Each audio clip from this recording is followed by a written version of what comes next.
Want to know the difference between wholesalers who close deals like clockwork and one that keeps getting ghosted by sellers?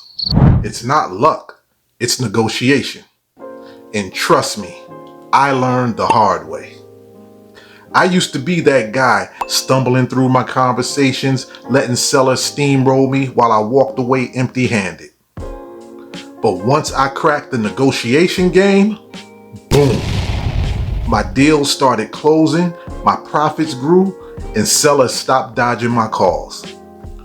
In this video, I'm breaking down 5 game-changing negotiation strategies that'll have sellers saying, "Where do I sign?" And if you stick around to the end, I'm going to share with you guys my biggest negotiation fail so that you don't make the same mistake. Ready? Let's get into it. Number 1, know your seller and read between the lines. All right, so picture this. I'm sitting at a kitchen table with the seller ready to make my offer. But I noticed something. Dude's not even looking at me. He's staring out the window, arms crossed, totally checked out. Rookie me? I ignored the signs and threw out a number anyway. And guess what? He laughed. Why? Because I didn't take time to read the room. Some sellers need urgency. They want cash fast. Other sellers are sentimental. They don't want to sell, but they have to. Then there are the ones who just love to negotiate. They'll argue over every dollar just for the thrill of it. Now here's a pro tip. Before you throw out an offer, figure out their mindset.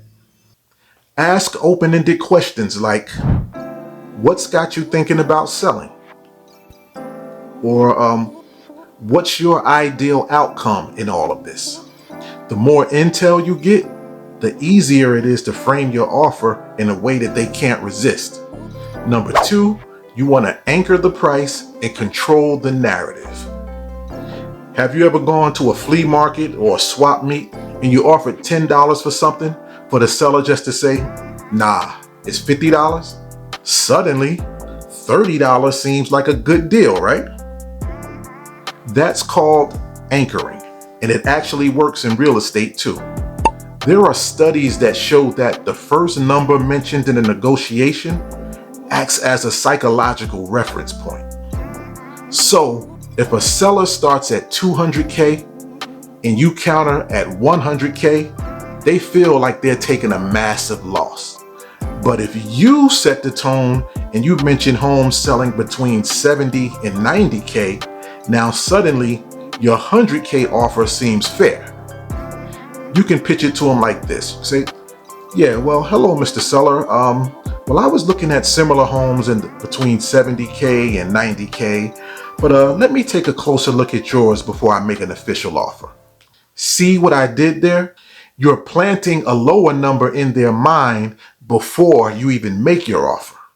It's a small move, but a very powerful one. Number 3, silence is your secret weapon. You ever seen those movies where the bad guy makes an offer then just stares? That's because silence makes people uncomfortable. And in negotiations, the first person to talk usually loses. Here's a pro tip. After making your offer, zip it. The seller will either, 1, they'll try to justify their price, which you can counter logically. 2, they'll ask for more time, which means they're actually thinking about it. Or 3, they'll say yes. Trust me, when you sit in silence, you'll be amazed at how often sellers begin negotiating against themselves. Strategy number 4, objection handling like a pro. So let's say a seller hits you with, I think I can get a higher offer elsewhere. Rookie wholesalers will panic here, but not you, because you know this simple response. I usually say, that's totally fair, But have they given you a written guaranteed offer yet? Because I can offer you speed, certainty, no commissions or repairs. And I'll even put that in writing right now. Boom. Now they have to second guess that better offer that they haven't even received. Number 5, it's either a win-win or no deal. Sellers don't just want cash, they want a solution.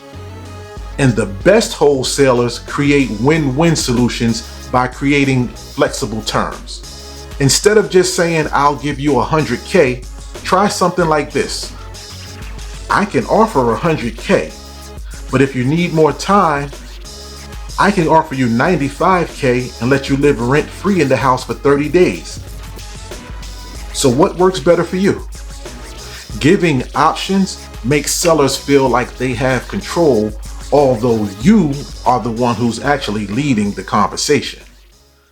Now here's a bonus. My worst negotiation fail, so you don't make the same mistake. All right, let me humble myself real quick. Once I had a seller tell me, I just want to get rid of this house fast. So what did I do? I jumped in and made an offer immediately. And you know what happened? He said, oh wow, that was quick. Maybe I should hold off and see if I can get more. So the moral of the story, even if the seller says they want to sell fast, still take your time. Ask them a few more questions, build rapport, and then make your offer. You'll look more professional and you'll begin to get better deals. So there you have it. 5 battle-tested negotiation strategies that will help you close more deals and grow your wholesaling business. So which tip are you going to use in your next negotiation? Drop a comment below and let's talk strategy. Want more wholesaling tips? Hit that subscribe button and turn on your notifications. I've got more real estate gems coming your way soon. Peace.